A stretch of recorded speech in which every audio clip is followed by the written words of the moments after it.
Je rappelle ceux qui ne regardent pas toutes mes vidéos que je ne tolérerai pas de critiques bêtes et méchantes des différents clubs de foot.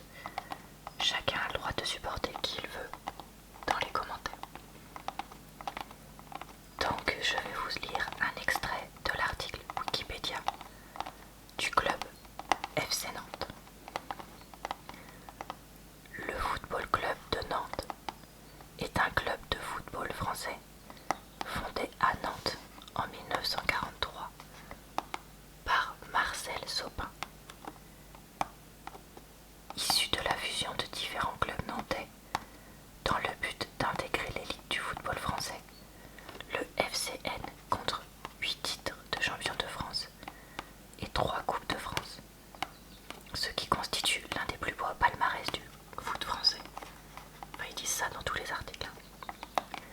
Ces équipes sont connues pour avoir développé, sous l'égide de José Arriba et de ses disciples Jean-Claude Suaudeau et Reynald de Nouex, et grâce au talent de joueurs comme Philippe Condé, Henri Michel, Maxime Bossi ou encore Jafet Endoram, je pense que ça se dit comme ça.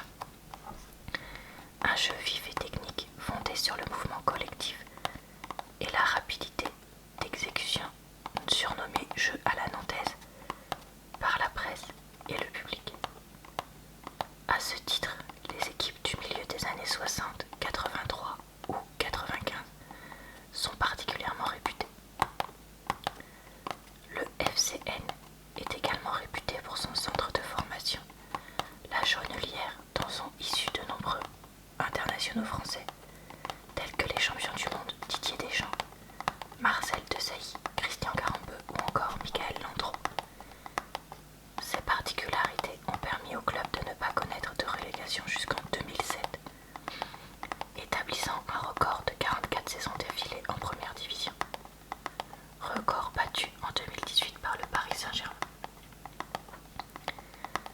D'abord résident du stade Malakoff, devenu stade Marcel Sopin en 65. Le FC Nantes utilise depuis 84 le stade de la Beaujoire Louis Fontenot, le 7e plus grand de France à l'heure actuelle.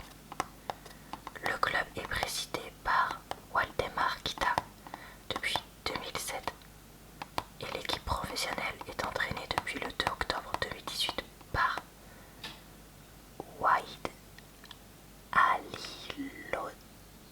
Je crois qu'on dit ça comme ça, franchement je suis désolée, vous pardonnerez ma prononciation. Ancien buteur historique du club nantais. L'équipe première évolue en championnat de Ligue 1 depuis la saison 2013-2014. Donc le nom complet c'est le Football Club de Nantes. Les surnoms c'est la Maison Jaune et les Canaries, c'est surtout celui-là qu'on entend. Fondé donc en avril 43, les couleurs c'est le jaune et le vert. Le stade, donc la Beaujoire de 37 463 places. Donc le propriétaire c'est aussi le président, l'entraîneur, je ne vais pas répéter son nom parce que je vais rater. Le joueur le plus capé, le meilleur buteur, nous en reparlerons après. Donc je vais commencer par lire un petit peu l'origine du club, puisque c'était une partie que je trouve toujours très intéressante. Le Football Club de Nantes est fondé au printemps 1943 par la fusion des sections football de 5 clubs locaux, avec pour ambition de rejoindre l'élite nationale. L'équipe première de la Saint-Pierre de Nantes, principal club amateur de la ville, sert de base à la fusion et un membre de son comité directeur, Marcel Brault, prend logiquement la présidence de ce nouveau club. Le club, dont les fondateurs Jean Le Guilou et Marcel Sopin sont connus pour leur collaboration avec l'occupant, a pour principe fondateur de développer, par la pratique du football, les forces physiques et morales des jeunes gens et pour créer entre tous les membres des liens d'amitié et de solidarité. Dès la libération, le sport devient la seule raison d'être du Football Club de Nantes. Inscrit en championnat de division d'honneur ouest, premier échelon régional, le FC Nantes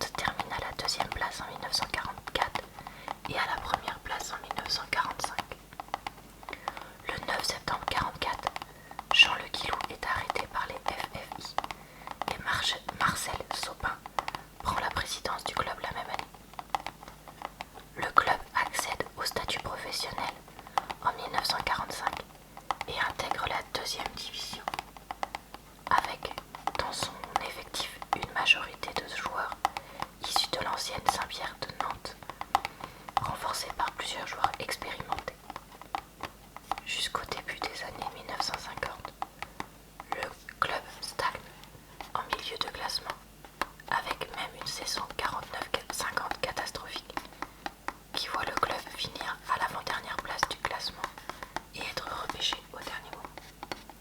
Je suis désolée, j'ai la voix qui siffle un petit peu aujourd'hui, j'espère que ça ne vous a pas trop gêné. Donc, je laisse de côté le reste de l'article que vous pourrez lire avec la période forte, les années noires, le retour en Ligue 1, blablabla. Le palmarès, tout ça, ça ne m'intéresse pas non plus. Le jeu à la nantaise pour ceux que ça intéresse. Alors je vais parler du logo parce que j'aime bien, je trouve ça toujours rigolo de voir à quel point ils ont pu évoluer. Un premier blason rond présentant une goélette jaune et vert surmontée des initiales FCN et de 5 mouchetures termine sur une bande jaune reprise du blason de la ville et utilisée de la saison 76-77 à 87. De légères variantes sont parfois utilisées, bateau vert sur fond jaune et nom du club en toutes lettres en 80-81. Version originale aux couleurs inversées, bâton vert sur jaune. Non, bateau vert sur jaune entre 82 et 86. Le blason est remplacé par un logo calqué sur celui de la municipalité en 87, auquel sont ajoutées des étoiles symbolisant les titres de champion de France, ainsi que le A du nouveau nom. En 92, le retour à un blason plus traditionnel avec la goélette, cette fois verte sur fond jaune, est décidé en 97. Ce même blason est revu par une agence de communication en 2003 pour un résultat légèrement épuré. À l'initiative de Valdemar Kita, un nouveau blason nettement inspiré du FC Barcelone est adopté en octobre 2007 après un vote sur internet, puis utilisé le 1er janvier 2008. C'est ça. Les 5 mouchetures termines évoquant le blasonnement Termine Plain de la Bretagne y font leur retour, ainsi que la date de création du club, et des bandes verticales sont ajoutées pour rappeler l'équipe de 95. D'autres variantes ont été utilisées pour les documents officiels du club, mais n'ont jamais été arborées sur les maillots.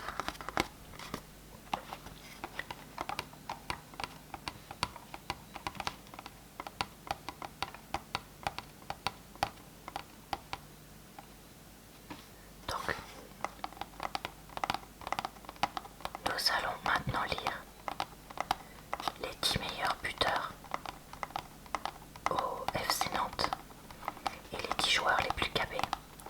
Alors c'est le moment où vous priez avec moi pour la prononciation.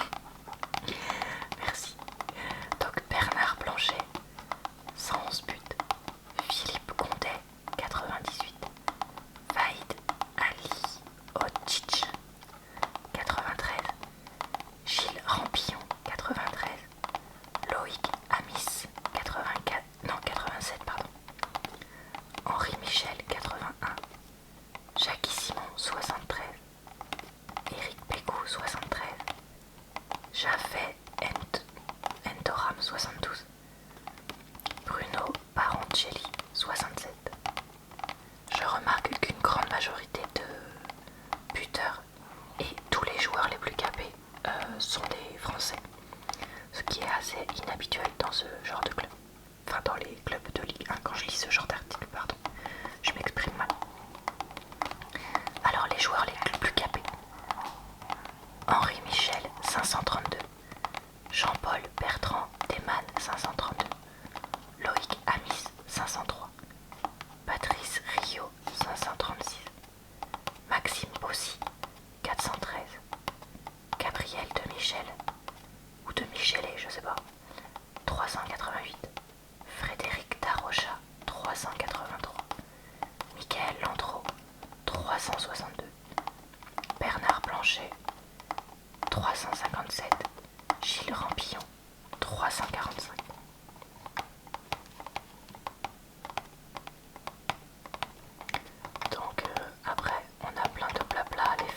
ne s'y installe donc réellement qu'en septembre 1945 pour ses débuts en D2.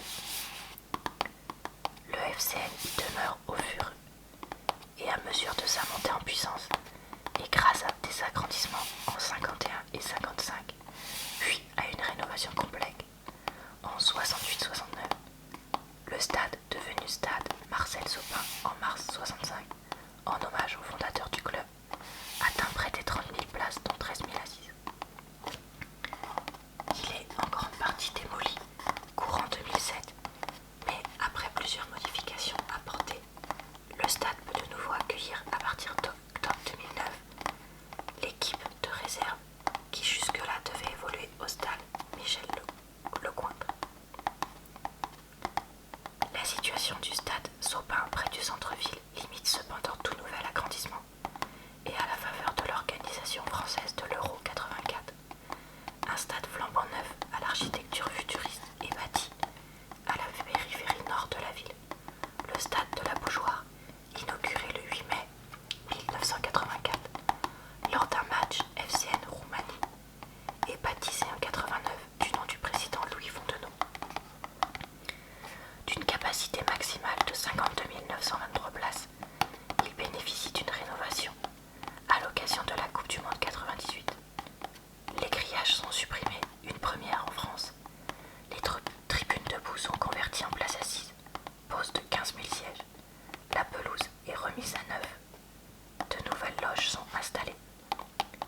La capacité est alors de 38 004 places, devenant ensuite 37 473 places. Il ne subit pas de modifications majeures par la suite, hormis l'installation d'une nouvelle pelouse en 2001 et l'ajout des grands géants à l'occasion de la Coupe du Monde de rugby 2007. Le président Waldemar Kita affirme en 2008 souhaiter un projet d'agrandissement, voire le remplacement du stade de la Beaujoire qu'il décrit comme vétuste. Il souhaite bénéficier du projet d'organisation de l'Euro 2016 par la France pour augmenter la capacité notamment des loges. Le projet d'accueillir l'Euro 2016 est abandonné en septembre 2009, l'opération estimée à 80 millions d'euros étant jugée trop onéreuse pour la ville de Nantes. Néanmoins, les discussions avec le maire de Nantes ne sont pas rompues, puisque le projet de construction d'une nouvelle enceinte présenté par le président Kita et faisant appel à des financements intégralement privés ne semble pas laisser la municipalité insensible. Je vous lis aussi le petit encart sur le centre d'entraînement. Le FC Nantes s'entraîne dans un premier temps dans les installations de la Saint-Pierre de Nantes, château du Vivier, et de la Mélinée, stade de la Gondry, doté d'un éclairage à partir de 53, au parc du Grand Blotero, ou le plus souvent au parc de Procé. Les conditions s'améliorent dans les années 70, puisque le FC Nantes fréquente essentiellement, outre Procé, le centre sportif des Basses-Landes, récemment aménagé par la municipalité à l'écart du centre-ville. Mais cela ne suffit toujours pas, et sous l'impulsion du président Louis Fontenot est lancé le projet du centre d'entraînement à la Jaunelière, sur la commune de La Chapelle-sur-Erdre. Les travaux débutent en 1976 et le centre est inauguré en 1978. Les lieux accueillent également le siège du club, le centre de formation. Ils sont rebaptisés Centre sportif José Arriba après la mort de ce dernier, en 89. Constamment amélioré, notamment après le titre de 2001, le centre d'entraînement de la Jaunelière compte sur 14 hectares 7 terrains, 3 gazonnés, 2 synthétiques, un stabilisé et un synthétique sablé. La fameuse fosse bien connue pour les entraînements collectifs que Jean-Claude Suodo aimait y diriger. À l'époque en dur et désormais en synthétique, une salle de musculation et une balnéothérapie.